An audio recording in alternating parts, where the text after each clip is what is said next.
नमस्कार मित्रों। देखिए मित्रों, आज हम बात करने वाले हैं थर्ड लेसन के सेकंड पार्ट के बारे में। और लेसन का आपका नाम था थर्ड थॉट्स। उसका फर्स्ट पार्ट हम पढ़ चुके हैं line by line Hindi explanation के साथ। तो आइए शुरू करते हैं। स्लीप, नींद, स्टिल रिफ्यूजिंग टू ऑब्लाइज मी। अब भी मुझ पर मेहरबान नहीं थी, मुझे नींद नहीं आ रही थी। I took a book of short stories. मैंने एक लघु कहानियों की किताब उठाई एंड रेड वन, और उसमें से एक कहानी पढ़ी। Then I closed my eyes again. मैंने फिर अपनी आंखों को वापस बंद कर लिया। And again began to think, और मैंने वापस सोचना शुरू कर दिया अबाउट द डीलर, उस विक्रेता के बारे में। तो लेखक को नींद नहीं आती है, वो वापस उस दुकानदार के बारे में सोचने लग जाता है। वाई, क्यों? सो माई थॉट्स रैन, इस प्रकार से मेरे विचार चल पड़े। सेंड हिम 10 पाउंड्स, मैं उस दुकानदार को 10 पाउंड क्यों दूँ? It will only give him, इससे तो केवल उसे मिलेगा। ए रॉन्ग आइडिया, एक गलत विचार ऑफ हिज कस्टमर्स, अपने ग्राहकों का। लेखक कह रहा है कि यदि मैं उसको 10 पाउंड दे दूंगा तो वो ऐसे विचार अपने ग्राहकों के प्रति बना लेगा।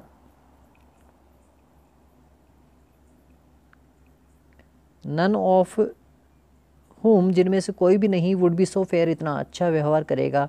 सो स्प्लॉटिंग, और इतना दयालुतापूर्ण या उदार व्यवहार करेगा। As I am, none of whom, जिनमें से कोई भी नहीं, वुड बी सो फेयर, इतना अच्छा व्यवहार करेगा। सो स्प्लॉटिंग, और इतना दयालुतापूर्ण या उदार व्यवहार करेगा। एज आई एम, जैसा मैं कर रहा हूँ। तो वो 10 पाउंड भेज रहा है, तो वो कह रहा है कि हो सकता है दूसरे लोग मेरे जैसे उसे अपने लाभ का हिस्सा न दें।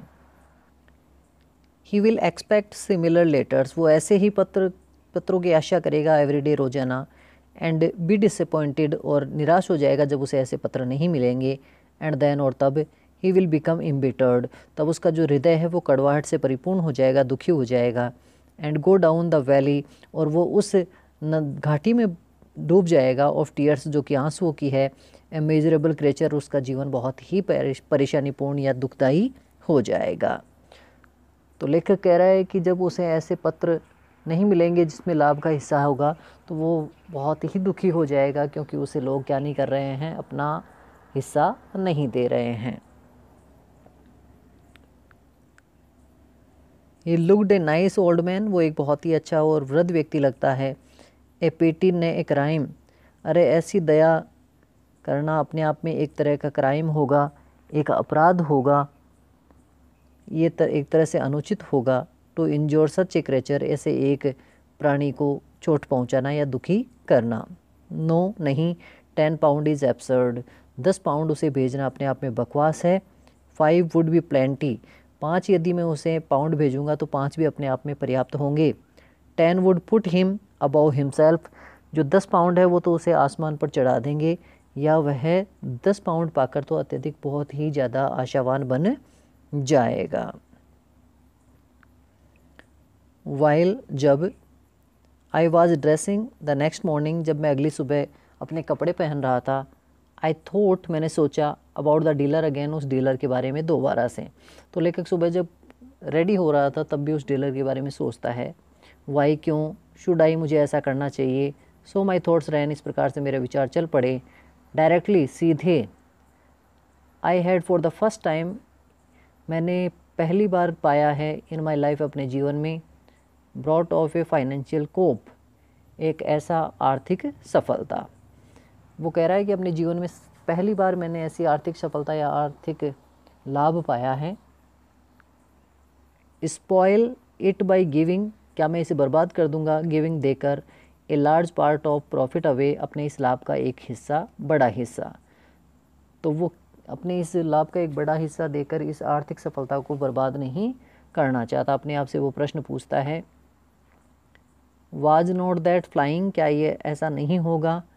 इन face of goddess of business, व्यवसाय की देवी का अपमान करना।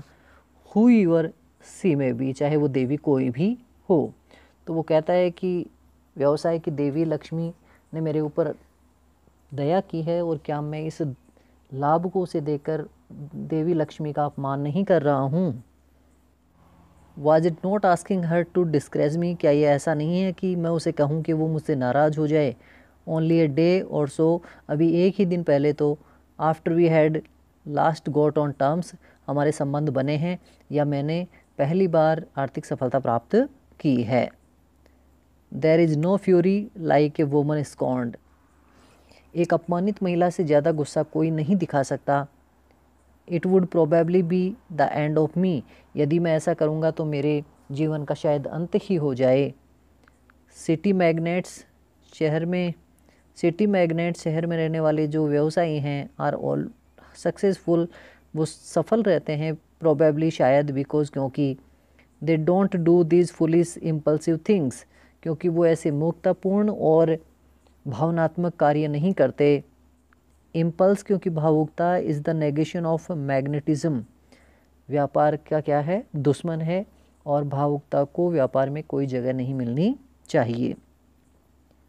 If I am to pack my kind of figure, यदि मुझे अपना अच्छा स्थान बनाना है in this new role of fine art speculator, इस अच्छे व्यवसाय में जो कि कलाकृतियों को जानने का है, पहचानने का है, उनका व्यवसाय होने का है। सो माई थॉट्स कंटिन्यूड, इस प्रकार से मेरे विचार चल पड़े।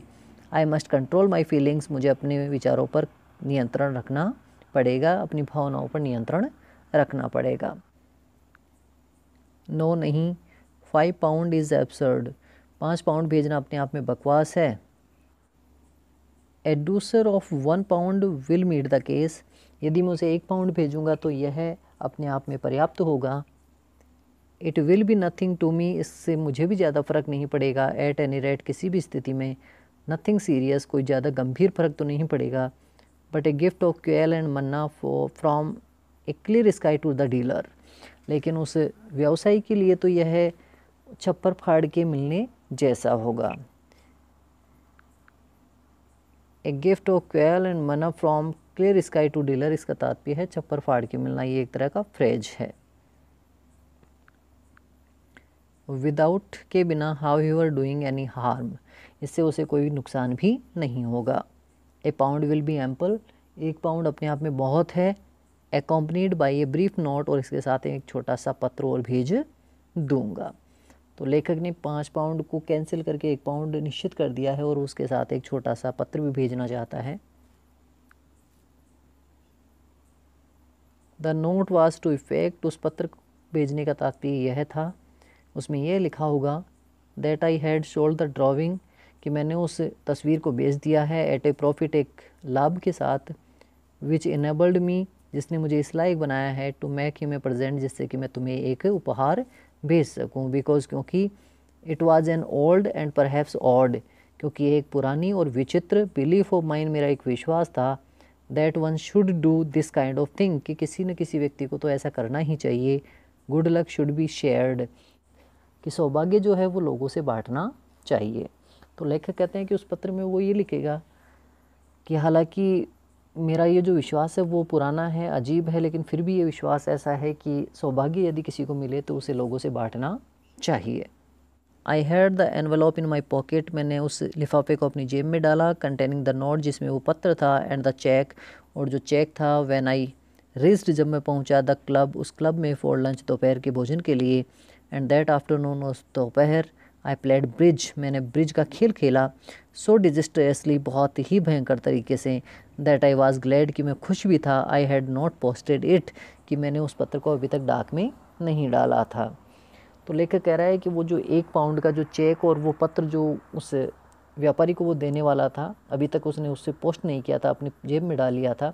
और दोपहर में वो क्या करता है, दोपहर में खाना खाने के लिए जब वो क्लब में जाता है तो वहाँ ब्रिज का खेल भी खेल लेता है, लेकिन इतना खतरनाक भयंकर दृष्टि से खेलता है कि वो क्या हो जाता है, हार जाता है।